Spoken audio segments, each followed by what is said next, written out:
Good morning, student. Today we discuss about habit behavior and inbreeding depression. Habit behavior and inbreeding depression is a very important topic in plant breeding. तो आज हम इसकी study करेंगे। तो सबसे पहले हम देखते हैं फर्स्ट हेट्रोसिस हाइब्रिड बिगोर और इनब्रीडिंग इन्हेंसमेंट कि हेट्रोसिस हाइब्रिड बिगोर या ये आउटब्रीडिंग इन्हेंसमेंट क्या है।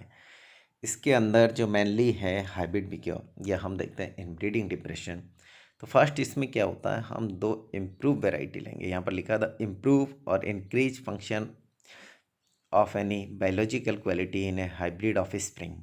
An offspring is heterotic if the trait are enhanced as a result of mixing the genetic contribution of its parents.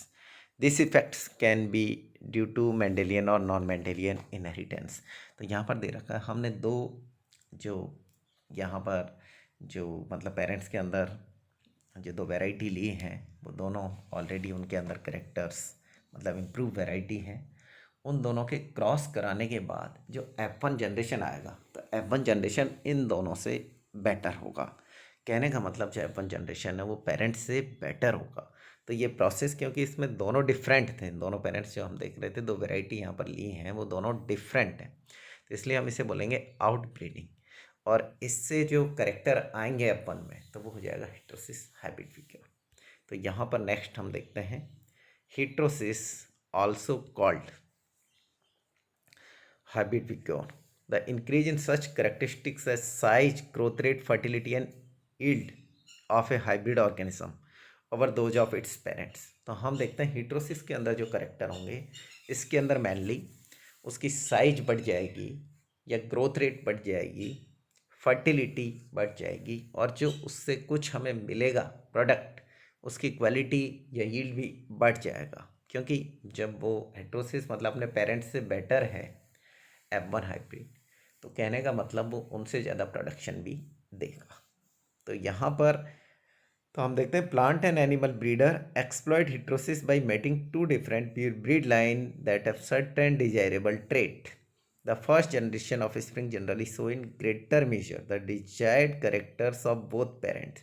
तो हम देखते हैं जब इनका हम मिक्सिंग करते हैं या ब्रीडिंग करते हैं तो चाहे वो एनिमल हो या प्लांट हो इनके अंदर हम देखते हैं कि F1 जनरेशन के अंदर जो करेक्टर हम चाह रहे थे desired character of both parents वो हमें नज़र आएंगे। लेकिन स्लोली अगर इनको हम मेटेड टुगेदर एक दूसरे से अगर मेट करते चलते हैं सेम जनरेशन के अंदर तो फाइनली इनके अंदर करेक्टर का जो एक तरह से हास या लॉस होने लगता है तो उसे हम बोलेंगे यहाँ पर आगे इनब्रीडिंग डिप्रेशन। फॉर एग्जाम्पल यहाँ पर दे रखा है एग्जाम्पल ऑफ इनब्रीडिंग डिप्रेशन। इसके अंदर अगर हम देख रहे हैं यहाँ पर पेरेंट्स के अंदर एक तरफ देखिए आप कैपिटल ए एंड स्मॉल ए और दूसरे पेरेंट्स के अंदर है कैपिटल ए। तो ये दोनों यहाँ पर फर्स्ट हैं तो फर्स्ट जब इनके अंदर क्रॉसिंग है क्योंकि दोनों डिफरेंट हैं तो डिफरेंट के अंदर क्रॉस होने से जो इनकी जनरेशन आएगी तो यहाँ पर देख रहे हैं एक बन रहा है कैपिटल ए, दूसरा बन रहा है कैपिटल ए स्मॉल ए और थर्ड फिर हमें नज़र आ रहा है कैपिटल ए स्मॉल ए।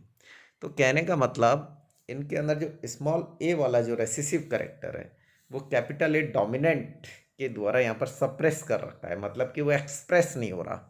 तो आउटब्रीडिंग एक तरह से कराने से यहाँ पर इस तरह की कोई प्रॉब्लम नहीं हुई। लेकिन फिर हम देखते हैं कैपिटल ए स्मॉल ए इनके अंदर हमने इनब्रीडिंग कराया, मतलब कि एक ही जनरेशन में ये आगे आ रहे हैं सेम पेरेंट्स से तो इनके अंदर इनब्रीडिंग कराने से हम देख रहे हैं यहाँ पर स्मॉल ए होमोजाइगस कंडीशन आ जाती है।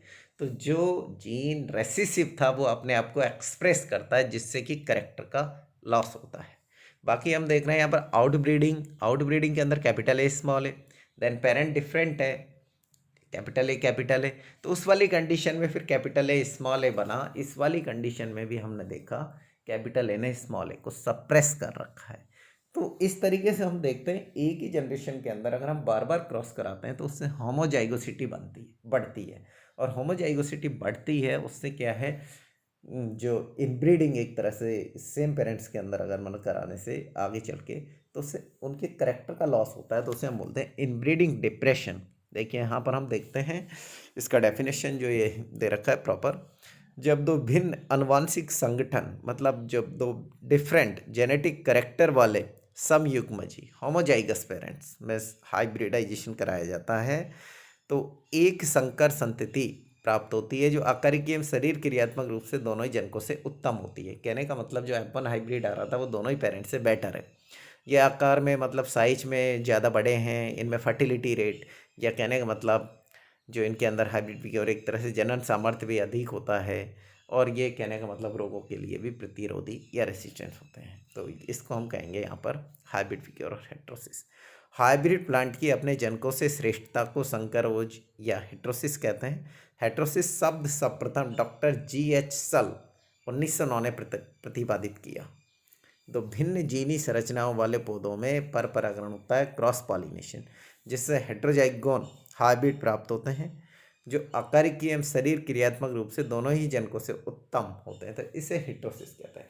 लेकिन जो इसके साथ में दूसरा टर्म्स यहाँ पर जुड़ा हुआ है हाइब्रिड फिक्योर और इन ब्रीडिंग डिप्रेशन। तो इन ब्रीडिंग डिप्रेशन में क्या है, F1 पीढ़ी में प्राप्त संकर पौधों में अगर हमने यहाँ पर फिर जो F1 पीढ़ी में हाइब्रिड प्लांट मिले उनमें हमने सेल पॉलिनेशन कराया तो इसे इनब्रीडिंग कहते हैं। इससे आगामी क्रमिक पीढ़ियों में निरंतर ओज का ह्रास होता जाता है। तो इनब्रीडिंग से संतति पादपों में ओज का ह्रास होना ही इनब्रीडिंग डिप्रेशन कहलाता है।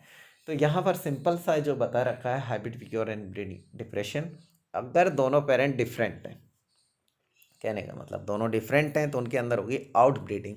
तो दोनों के डिफरेंट करेक्टर कंबाइंड होकर एक अच्छा करेक्टर मतलब कि जो F1 आएगा वो अपने पेरेंट्स से बेटर आएगा तो उसको हम कहेंगे हाइब्रिड फिक्योर।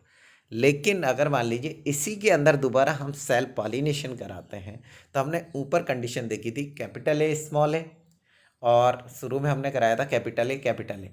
तो जो हमारे जनरेशन के अंदर वहाँ पर हम देख रहे थे दोबारा capital A small A capital A small A के अंदर क्रॉस कराने से जो स्मॉल ए वो दोनों मिलकर होमोजाइगस कंडीशन वहाँ पर आ जाती है।